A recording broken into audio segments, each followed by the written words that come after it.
안녕하세요. 어바노 채널 다리입니다. 오늘은 이제 디자인 전공하시는 저희 구독자분들이랑 같이 커피챗도 만나가지고 다 같이 디자인에 대한 좀 속 깊은 얘기들, 각자 갖고 있는 고민들 이런 것들 이제 나눠보려고 합니다. 돌아가면서 다들 처음 뵀으니까 자기소개 한 번씩.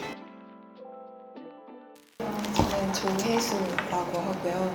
제 전공은 패션 디자인이었는데 브랜드 스토리텔링에 관한 관심사가 계속 높아져서 브랜드 경험 디자이너로 재직 중인 네, 저는 지금 서울에서 시각 디자인 3학년으로 공부하고 있는 이지현입니다. 학교 외로 광고 대행사에서 프리랜서 디자이너로 일하고 있기도 합니다. 안녕하세요. 저는 김지화라고 하고요. 저는 시각 디자인 전공하고 대학교에서 공부하면서 브랜드 디자이너가 되고 싶어가지고 지금 회사가 브랜드 디자이너고 브랜드 컨설팅 같이 하고 있는 에이전시예요. 그래서 여기 입사한 지 한 1, 2년 정도 돼서 일을 하고 있는 디자이너입니다. 안녕하세요. 저는 산업디자인학이랑 프랑스어학 복수 전공하고 있는 김서아입니다. 전공 두 개를 다 살려서 일을 하고 싶은 와중에 어버너이즈 채널 발견해서 최근에 점점 BX 디자인에 관심 가지고 있는 중입니다. 저는 마케팅이랑 디자인 전공하고 있는 부솔이라고 하고요. 3학년인데 휴학하고 이제 한국에서 디자인 회사 1년 안 되게 지금 다니고 있습니다. 네, 그래서 이렇게 자기소개를 했고 아직까지는 이렇게 좀 아이스 브레이킹이 좀 힘들 테니까 본인 디자이너로 좀 계시면서 갖고 있는 고민이나 좀 그런 것들을 같이 공유를 해주시면 좋을 것 같아요. 저는 약간 오면서 얘기해보고 싶은 거 적어왔는데 근데 이거 너무 본격적이라서 본격적으로 시작했어요. 그래서 좋은 것 같아요. 저는 아직 정확히 제가 어떤 디자인을 하고 싶은지 확정을 못한 상태거든요. 진로의 방향성을 좀 정해야 될 때가 온 것 같아서. 원래 프랑스어 전공하시다가 복수 네. 전공으로 디자인을 하시는 네. 건가요? 계기가 혹시 있나요? 뭔가 제 생각을 표현을 할 수 있는 능력이 전혀 없었단 말이에요. 그래서 이거를 보충하기 위해서는 뭘 해야 할까 싶어서 산업 디자인을 전공을 같이 하게 되었고 방향성이 모호해진 느낌. 기획자가 꿈인 것 같은데 막상 배우는 건 디자인 툴을 배우고 있고 이러고 있으니까. 디자인 교육을 받으시면서 어떤 부분이 그래도 내 성향과 좀 잘 맞는 것 같고 또 어떤 부분은 또 안 맞는 것 같고 혹시 이런 부분이 있으세요? 저는 일단 공간 디자인 수업을 위주로 많이 들었어요. 그러다 보니까 이제 프로그램을 어디 공간 이렇게 크게 기획하는 거는 잘 맞는데 예를 들어 제품 디자인처럼 디테일하게 여기는 그립감이 이렇게 돼야 되고 막 이런 요소들은 좀 어려운. 제품 디자인 에이전시에서 인턴을 해봤었는데 되게 디테일한 걸 많이 요구하고 생각보다 엄청 사소한 것까지 고려를 많이 하더라고요. 뭔가 그런 거는 저는 재미가 없다고 생각이 들었고 그냥 제가 주체적으로 어떤 프로젝트를 기획하고 공간 같은 데도 여기선 이런 경험을 느꼈으면 좋겠고 상대가 크게 하는 거를 더 좋아하는 것 같습니다. 바로 디렉터를 하고 싶은 네, 그런, 맞아요. 그런 생각이신 욕심. 근데 저도 사실 그러니까 아트 디렉팅이라는 분야에서 일하기 시작한 거는 사실 그렇게 오래되지 않았거든요. 최근에 이제 일이 좀 많이 들어오면서 이제 그런 아트 디렉팅까지 이제 넘어가고 있는 추세긴 한데 사실 그래요. 디렉팅이라는 게 그냥 보면은 아, 저 사람은 정말 딱 큰 그림을 보고 디테일한 것들은 이제 약간 디자이너들이 이제 디테일한 실무적인 것들을 이제 작업하고 하는 것 같다고 생각을 하지만은 사실 아트 디렉터만큼 디테일에 정말 미쳐야 되는 사람이 없어요. 정말로 그 아래에서 실무적인 것들을 담당한 디자이너가 보지 못하는 것까지 잡아낼 정도로 그 디테일에 정말 집착을 해야 되고 그런 감각이 좀 부족하면은 너무 티가 빨리 나는 직업이에요. 디렉션을 잡아주는 거잖아요. 그 디테일을 잡아주지 못하면은 이 디렉션이 나중에 다 탈로가 나고 다 어그러져요. 그런 경험이 없는 것들 또는 디테일한 것들을 다뤄보지 않은 사람들이 했을 때 되게 위험할 수 있는 부분이 저는 분명히 있다고 생각을 해요. 그래서 아마 지금 전공을 하시면서 배우는 부분들이 다 그런 과정이실 거고 그리고 그게 이제 나중에 더 큰 것들을 이제 보고 기획하실 때 분명히 되게 큰 재산들이 될 거라고 생각을 해요. 생각해보니까 저도 그런 디테일 때문에 산업 디자인 시작했는데 막상 해보니까 어려워서 이런 생각을 했었을 수도 있겠다는 네. 생각을 했어요. 어떤 부분이 제일 어려우신가요? 툴 작업하는 게 저는 툴에 대해서 어떻게 생각하고요? 저는 툴에 대해서 사실 반반이거든요. 유럽은 사실 툴을 그렇게 깊게 가르치진 않아요. 한국만큼. 툴 교육이 정말 의미가 없다시피 할 정도로 빈약하고, 지금 회사에서 이제 디렉터급의 디자이너들이랑 일하다 보면은 툴을 전혀 못 다루는 디자이너들 진짜 많아요. 이거 도형 어떻게 넣어? 이런 기본적인 걸 물어봐요. 그러면 쟤는 이것도 모르는데 어떻게 디렉터가 됐지? 근데 감각이 있는 거죠. 그만큼 경험이 있고 프로젝트를 리딩한 감각이 있으니까 걔는 정말 이제 딱 디렉션만 지시를 하는 거라서 저는 사실 툴에 대해서 반반이거든요. 혹시 어떻게 생각하세요?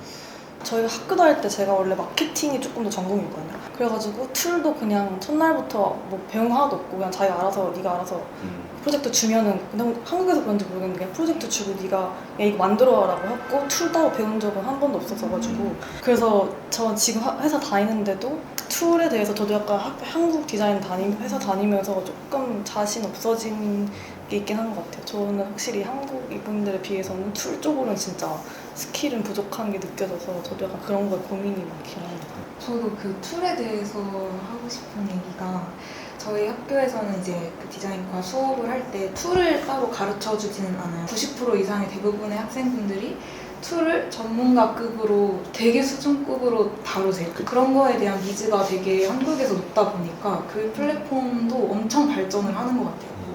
패스트 캠퍼스나 클래스 원어나 이런 데 툴 클래스가 정말 많고, 그런 걸 이제 적극적으로 활용을 하시고 각자 개인적으로 다 그 툴 실력을 쌓아오시는 거죠. 그래서 굉장히 이제 부담도 많이 되고, 어쨌든 그것도 되게 큰 경쟁력이니까. 그리고 그와 동시에 또 드는 생각은, 학교에서 뭔가 좀 더 크리에이티브 중심적인 어떤 그런 기획이나 디자인적 사고 중심적인 그런 교육들을 더 많이 해줬으면 좋겠다라는 생각은 있죠. 가끔 이제 한국 대학교 졸업식 전시 같은데 가끔씩 초대돼서 가보면은 와 진짜 놀랄 때가 많아요. 진짜 너무 잘하니까. 근데 이런 분들 얘기 들어보면은 그런 고민 많이 하시더라고요. 그러니까 툴은 자신 있는데 디자인을 어떻게 할지 모르겠다라는 고민들, 또는 방향성을 어떻게 잡을지 모르겠다 이런 거 고민하시는 분들. 제가 지금 생성형 AI 디자인 스터디를 되게 작은 규모로 운영을 하고 있어요. 시작하게 된 계기는 AI가 워낙 이제 붐을 일으키게 되면서 디자이너들 이제 다 필요 없다.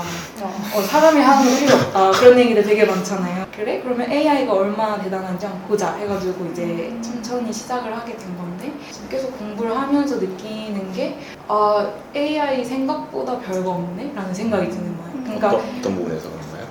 퀄리티는 굉장히 좋아요. 그 이미지나 결과물의 퀄리티는 굉장히 좋은데, 결국의 핵심은 내가 AI라는 친구한테 무엇을 주문하느냐가 핵심인 거예요.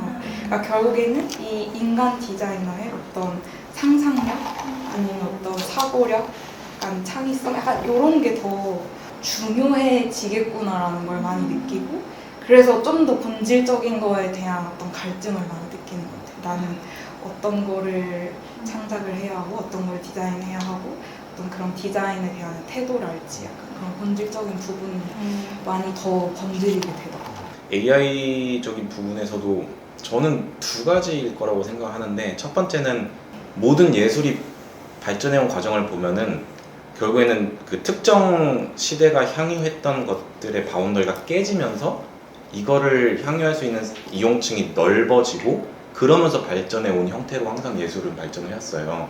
AI도 이럴 거라고 봐요. 결국에는 그러니까 디자이너들이 툴을 전문적으로 배워야지만 할 수 있었던 분야에서 이제는 누구나 명령만 하면은 내가 원하는 디자인을 만들 수 있고, 그런 세대가 이제 그렇게 발전을 하는 거고, 그거는 절대로 누구도 막을 수 없는 흐름이라고 생각을 하는데, 두 가지일 것 같아요. 첫 번째는 그런 환경이 이제 발전을 하면서 결국에는 모두가 더 다채롭게 예술을 할 수 있는, 디자인을 할 수 있는, 또는 어떤 창작을 할 수 있는 그런 어떤 희망편이 있을 거고, 두 번째는 양극화가 심해질 거라고 봐요. 더 테크니컬에 집중하는 사람들이 있을 거고, 저는 좀 약간 이쪽인데, 테크니컬적인 것보다는 어떤 인간의 어떤 그런 마인드, 아이디어, 철학 같은 거를 좀 더 지향하는 세계가 올 거고, 이 중간이 무너질 거라고 봐요. 근데 이 중간이 사실 대부분의 한국에서 디자인을 공부하시는 분들이 고민하고 있는 지점이라고 봐요. 내가 어쨌든 디자인을 할 때 나만의 어떤 철학을 가지고 메시지를 갖고 디자인을 하면서 아트 디렉터라는 단계로 발전을 해나가야 되는데, 그냥 잘 먹히는 디자인, 마케팅적으로 유행하는 디자인, 그리고 툴을 잘 써서 예쁘게 만들 수 있는 디자인, 이거는 무너질 거라고 봐요. 그냥 툴을 잘 다루는 걸 좋아하는 사람은 그냥 그 툴의 스페셜리스트가 되면 되는 거고, 저는 개인적으로는 좀 전체 맥락을 빚는 그런 디자인이 좋아서 전체를 보고 기획하는 쪽을 좀 더 하고 있고, 만약에 그렇게 일을 하는 과정에서 3D나 뭐 제가 다룰 수 없는 툴이 필요하면 그분을 찾아서, 그걸 잘하시는 분을 찾아서 이제 외주를 주거나 하면 되는 거니까 조금 선택의 문제인 것 같아요. 맞아요. 정확해요. 그러니까 아까도 말씀하신 것처럼 내가 어떻게 활용하냐의 문제라고 하셨잖아요. 그러니까 뭐 지금 우리가 쓰고 있는 프로그램도 그렇고 같은 포토샵을 써도 누구는 디자인 잘하는 사람이 있고 누구는 개발 세발하는 사람이 있을 테니까 결국 AI라는 것도 말씀하신 것처럼 기획하시면서 누구를 쓰고 누구를 거기다가 이제 포진을 하고 하는 게 중요한 것처럼 결국에는 그것도 자기가 얼만큼 적재적소에 활용을 하고 큐레이팅을 하느냐가 제일 중요할 거라고 생각을 해요. 지연님이랑 다혜림님께서 말씀하셨던 내용이 충분히 공감을 했는데, 디자이너가 가져야 할 역량이면서 미래 AI에 대체될 수 없을 만한 그런 게 뭐가 있을까 고민해 봤는데, 아무래도 정말 기획 능력이라든지 생각하는 능력이 되게 중요한 것 같아요. 나중에는 AI가 저의 디자인적인 역량을 충분히 뛰어넘을 수 있다고 하더라도 진짜 인간의 관점에서 우리에게 필요한 것은 뭔지 그 가치를 알 수 있다는 게 굉장히 장점이라고 생각을 했었고, 아니, 얘기하면서 궁금한 게 생겼는데 그 본질이랑 사람들을 생각하게 하는 디자인이 중요해질 거다라고 계속 언급을 하시는 것 같아서, 저는 그동안 배워온 내용에 따르면 디자인은 편리하게 해주기 위한 수단이었다라는 그런 내용을 많이 배웠었거든요. 만약에 본질을 꿰뚫는 디자인이 더 우선시 된다고 하면은 뭔가 말이 안 될 수도 있겠다라는 생각이 들었어요. 예를 들어서 저 같은 경우에는 프로젝트 진행할 때, 공간이든 제품이든 진행을 할 때 여기를 이용하는 사용자가 편리할까?부터 생각을 하거든요. 예를 들어 빨대를 이렇게 만들면은 이걸 사용하는 사용자에게 납득이 될까? 막 이런 생각을 하는데, 그럼 본질을 꿰뚫는 디자이너면 이 빨대를 보고 이 사회 문제가 담겨 있나? 막 이렇게 생각을 해야 된다는 건지. 그러니까 뭐 모든 디자인에 다 어떤 사회 문제나 시사나 뭐 이런 철학들을 다 때려박는 건 아니겠죠. 그러니까 디자인의 의도라는 게 그렇다고 해서 또 마냥 편리함만 추구하는 디자인이 좋은 디자인인가 하면은 그거는 또 아니라고 생각을 해요. 디자인이 물론 분야마다 되게 조금씩의 다른 의도가 있겠지만은 뭐 패션 디자인은 또 패션에 대한 어떤 의도가 있을 거고, 또 공간 디자인은 공간에 대한 의도가 있을 거고, 또 그래픽 디자인은 또 다른 의도가 있을 텐데, 결국에는 이거를 굳이 이렇게 짜여서 총망라를 해보자면 저는 커뮤니케이션이라고 생각을 하거든요. 디자인이 결국 가져야 되는 거는 빨대를 예를 들면 이게 사실 너무 단순해서 좀 힘들긴 한데, 그러니까 빨대라는 거는 어쨌든 이 용도가 있는 거잖아요. 이 용도를 어떤 사람들이 쓸 때 가장 알맞을 수 있는 방식으로 이제 커뮤니케이션 하는 게 결국에는 목표라고 생각하는데, 근데 조심해야 될 거는 디자인은 분명히 확고한 용도도 있지만은, 제가 저번 영상에도 잠깐 얘기했었지만은 크리에이티브한 부분도 분명히 있어요. 그러니까 모든 디자인이 다 편리함만 추구한다면 세상의 모든 포스터는 그냥 흰 배경에 검은 글씨만 있으면 되겠죠. 근데 그게 아니고 거기에 우리가 캐릭터를 넣고 컬러를 넣고 어떤 아트웍을 넣는 것처럼 어떤 사람들에게 심미적인 어떤 만족감 이런 것도 주는 게 분명히 있다고 생각을 하거든요. 그래서 빨대도 이게 과연 좋은 디자인인가라고 생각했을 때 뭐 마시긴 편할 수 있겠지만은 좀 심심하네, 무늬를 좀 넣어보는 건 어때? 아니면 뭔가 뭘 달아보는 건 어때? 이런 방향성이 나올 수 있겠죠. 그렇기 때문에 이제 그런 과정에서 생각을 해야 되고, 왜냐면 이게 정말 사람들 잘 커뮤니케이션 될 수 있을까? 사용하는데 불편을 주진 않을까? 또 이게 사용하는 어떤 타겟층에 만족을 줄 수 있을까? 아까 말한 심미적이나 그런 감성적인 부분도 있을 수 있겠고, 그런 데 있어서 이제 나오는 어떤 그런 본질이나 어떤 생각이 필요하다는 거지, 꼭 이제 모든 것에 다 막 여기에 뭔가 빨간색이니까 정치색이 너무 표현돼 있을 거야 이런 거는 이런 거는 좀 아니지 않나. 그럼 저는 이제 그 학교 얘기를 조금 더 해보고 싶은데, 그래서 제가 드리고 싶은 질문은, 한국에서 어쨌든 대학교에서 디자인 전공을 하시고 공부를 하시면서 좋은 부분은 어떤 점이 있고, 또 이 부분은 좀 너무 아쉬운 것 같다라는 부분이 혹시 어떤 게 있으실까요? 저는 재밌게 했던 프로젝트 중에 하나가 하나의 건축물을 골라요. 자기가 직접 가서 눈으로 볼 수 있는 건축물을 하나씩 고르고 그 건축물의 건축적인 특징을 자의적으로 해석을 해요. 그래서 그 건축적 특징이 담긴 책을 하나씩 만드는 거예요. 저는 파주 출판도시를 가서 그 출판문화정보센터 건물이 엄청 멋있거든요. 거기를 골라서 건물을 주제로 책을 만들었는데 그 건물의 소재라든지 구성이라든지 그 안에 담긴 콘텐츠라든지 이런 거를 또 책의 재질이라든지 아니면 책의 어떤 구성 아니면 책의 어떤 형태적인 부분 이런 부분에 내가 원하는 대로 해석을 해서 표현을 할 수 있는 거예요. 그래서 저는 그 프로젝트가 되게 인상 깊었고 재밌었어요. 좀 더 자유롭게 표현할 수 있도록 풀어주신 게 되게 좋았고 같이 이제 수업을 들었던 학생분들의 결과물도 정말 천차만별 이번에 이게 책이야? 약간 이런 작품들도 있었어서 그게 재밌었던 것 같아요. 타이포 수업 얘기하셔서 저도 재밌는 타이포 수업 들은 적 있었는데 그냥 A부터 Z까지 글자를 만드는데 일반적이지 않은 글자를 만드는 거예요. 그래서 어떤 사람은 씹던 껌채 이렇게 이름 붙이고 자기가 껌을 씹어서 A부터 Z까지 이렇게 만들고 사진을 찍어서 이걸 포토샵하고 이렇게 만들기도 하고 또 어떤 친구는 A부터 Z까지 좀 시간의 흐름을 이용해서 점점 녹는 모양의 그런 아이스크림체 이런 걸 만들기도 하고 실험적인 그런 타이피스들을 만드는 수업도 기억에 남는 것 같아요. 그런 좀 말씀하신 것처럼 되게 실험적인 그런 프로젝트를 했을 때 네. 어떠세요? 이런 걸 막 더 해보고 싶으세요? 아니면은 이걸 하면 무슨 의미가 있지? 약간 시험이 되는 약간 그런 생각도 좀 드시고 그러세요? 반반인데 솔직히 그냥 그런 수업을 들을 때는 그냥 너무 재미있어가지고 그냥 더 어떻게 하면 다른 친구들보다 더 재미있게 할 수 있을지 약간 그런 것들을 다들 고민했던 것 같아요. 좋은 점이 좀 그런 창의적인 수업들이 많았다는 거고 나중에 취업할 때는 그래서 힘들었어요. 상업적인 거를 좀 제가 좀 덜 들었고 4학년 때 좀 부랴부랴 들었어가지고 좀 그런 부분이 좀 아쉽기도 했는데 또 돌이켜보면 대학교 때 하는 상업적인 디자인이 뭐 얼마나 실무에 그렇게 연결될까 싶기도 해서 솔직히 그냥 회사 들어와서 배우는 게 더 실무에 가까우니까 좀 대학교 때는 그런 창의적인 디자인 많이 했던 게 좋았던 것 같아요. 저도 예전에 한번 그 1년 다녔던 모교에서 이렇게 초청을 받아가지고 이제 학회 동아리 내에서 이제 잠깐 강연 같은 걸 한 적이 있었어요. 그래서 저 얘기하고 그 다음에 그때 라인 다녔던 친구였었고요.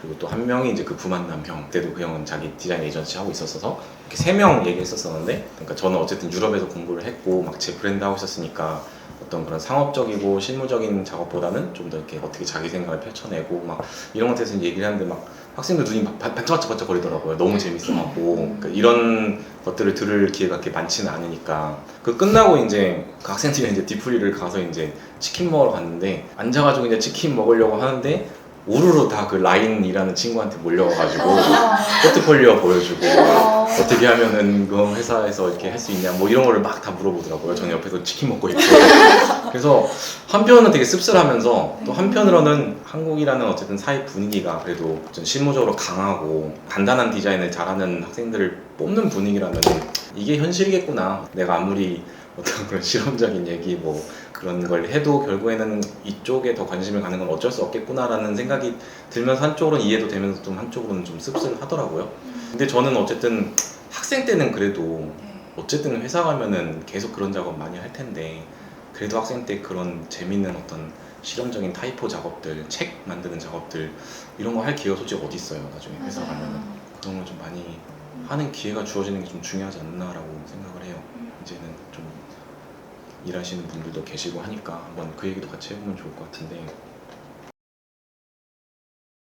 전 에이전시에서 일을 하고 있어가지고 인하우스에선 일을 안 해봐서 에이전시랑 인하우스랑 차이점이 있을 텐데 인하우스에서 일하시는 분 있으시면 어떤 식으로 일하는지도 궁금하고 이야기 나눠보고 싶었어요.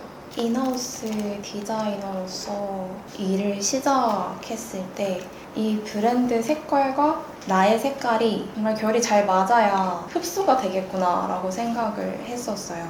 저희는 어떤 식으로 일을 하냐면 어떤 한 브랜드 전체적인 틀을 처음부터 끝까지 내가 기획하고 모든 거에 관여를 할 수 있다는 것이 장점인 것 같아요.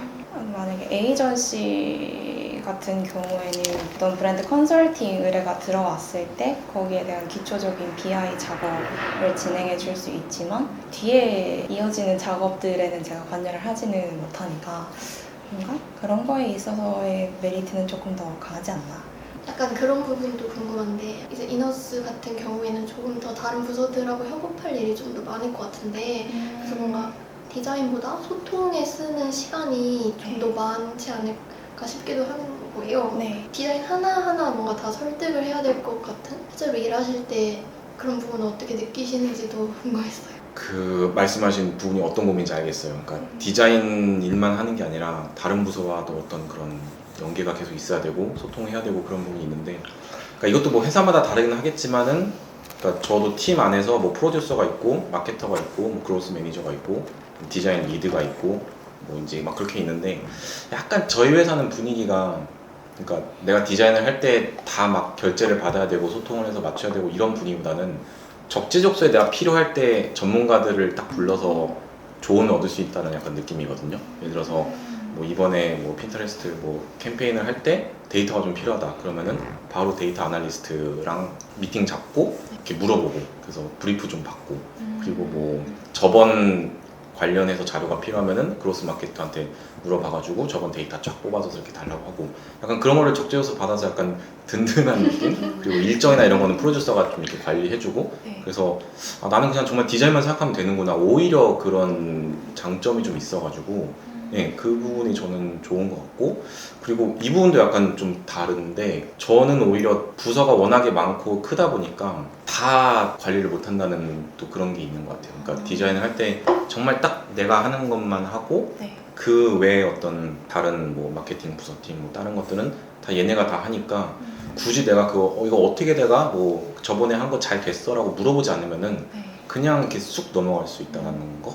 그래서 되게 자칫 잘못하면은 그냥 디자인 영역에 갇혀버릴 수도 있고, 또 잘 활용하면은 되게 두루두루 많이 경험하면서 좀 주워 들을 수 있는 장점이 있다는 게 저는 네, 그런 것 같아요. 저 친구가 말하다가 약간 자연스럽게 넘어갈 수 있을 것 같은데, 네. 되게 메일로 써주신 부분 중에서 팝업에 대한 얘기도 되게 많았었어요.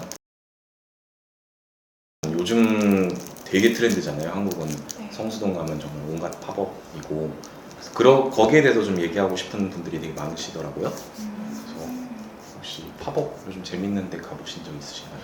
저는 팝업도 공간으로 보게 되는데, 저는 이 공간이 이제 영속성이 있어야 되는데 팝업은 되게 일시적이잖아요. 마케팅적으로는 충분히 가치가 있겠지만 디자인적으로 의의가 클까라는 생각을 해봤던 적이 있었던 것 같아요.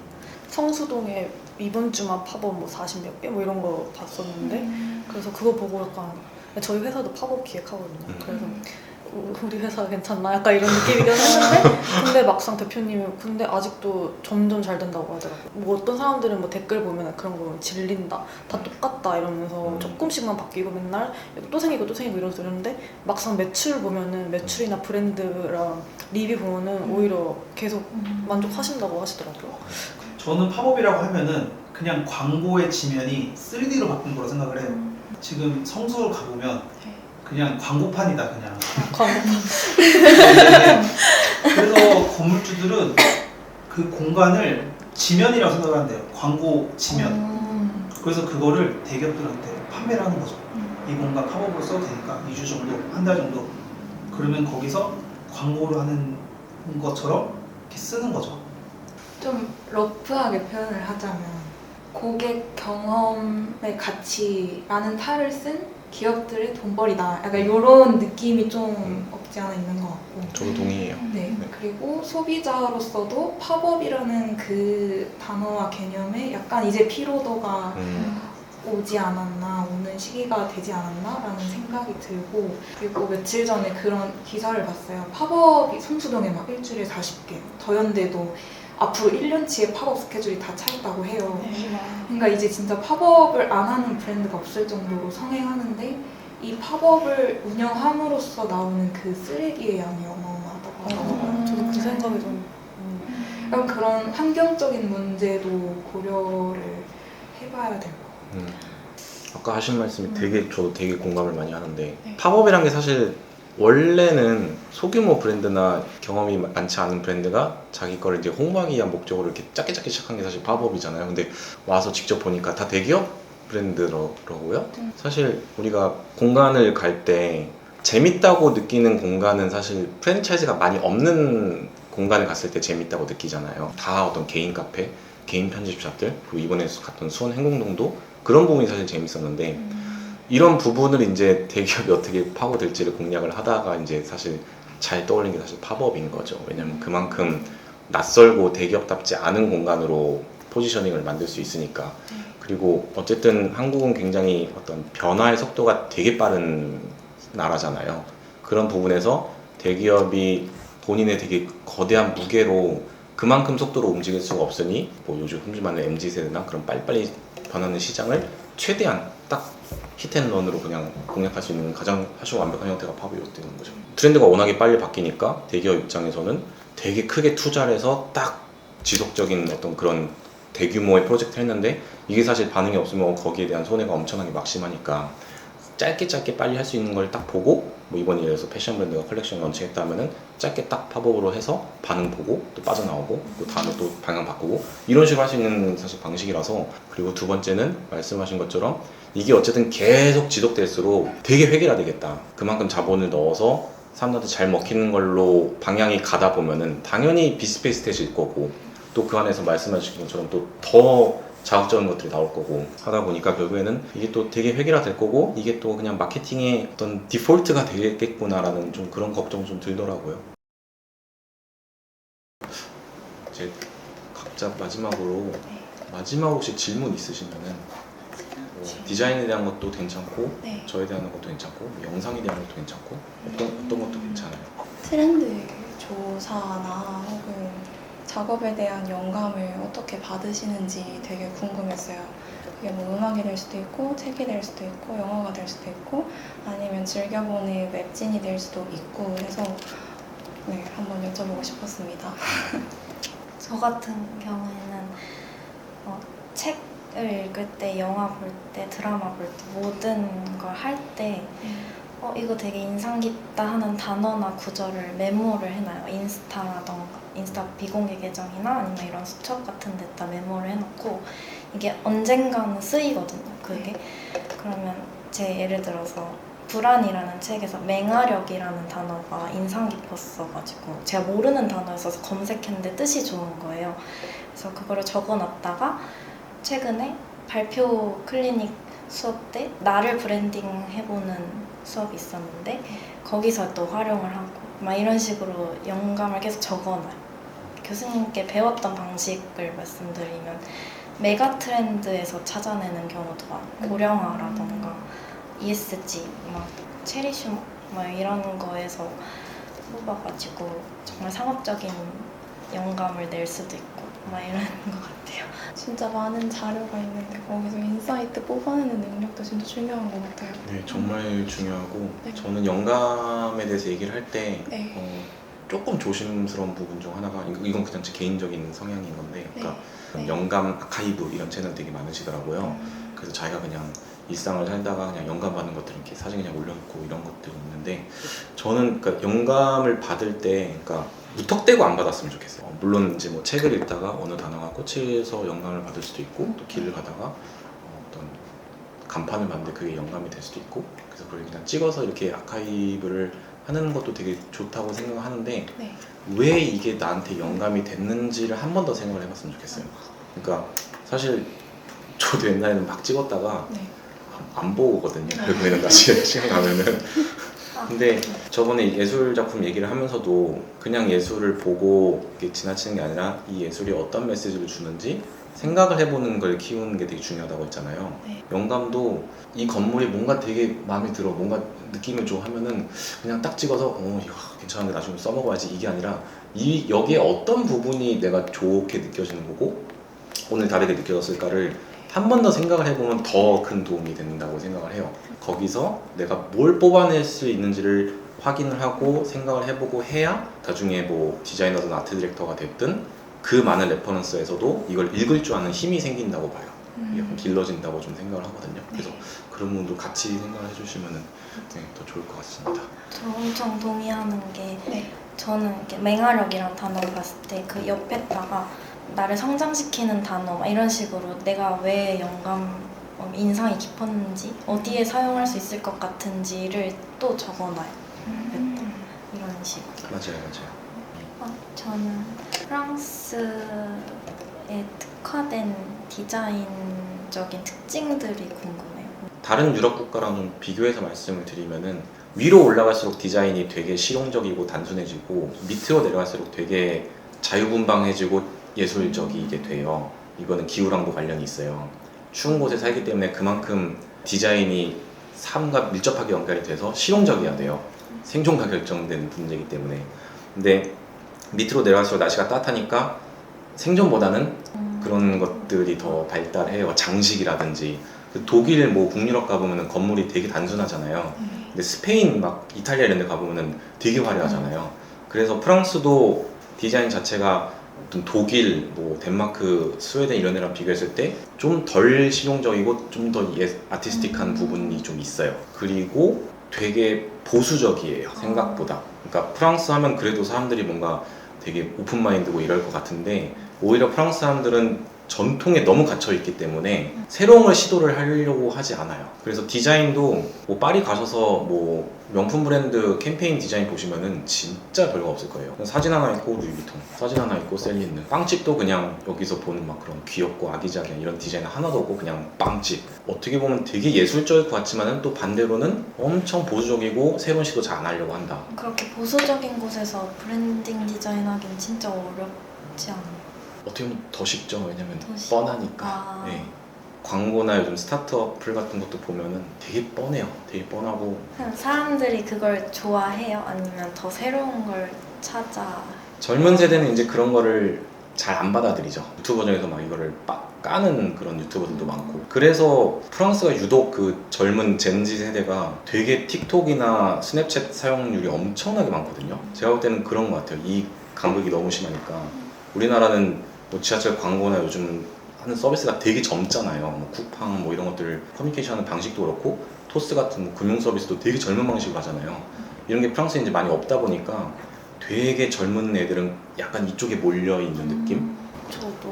전 조금 더 개인적으로 물어보는데 더 해외에서 취직을 하고 싶다는 생각을 좀 많이 해요. 그리고 방금 말했듯이 우리나라는 막 트렌드도 엄청나게 예민하고 너무 크리에이티브한 사람이 너무 많고 저도 유럽 쪽이나 이런 데 가보고 싶은 게 약간 그런 방금 말 보수적인 그런 게 있으니까 그래도 내가 경쟁력 있게 보이지 않을까 싶어서 해외 가고 싶은 것도 있는데 지금은 되게 막연하게 그냥 가고 싶다라고만 생각하고 있거든요. 취직을 만약에 지금 제 상태에서 한다면 약간 조언 혹시 해주실 게 있을까요? 처음 유학을 가실 때는 왜 가시고 싶으셨어요?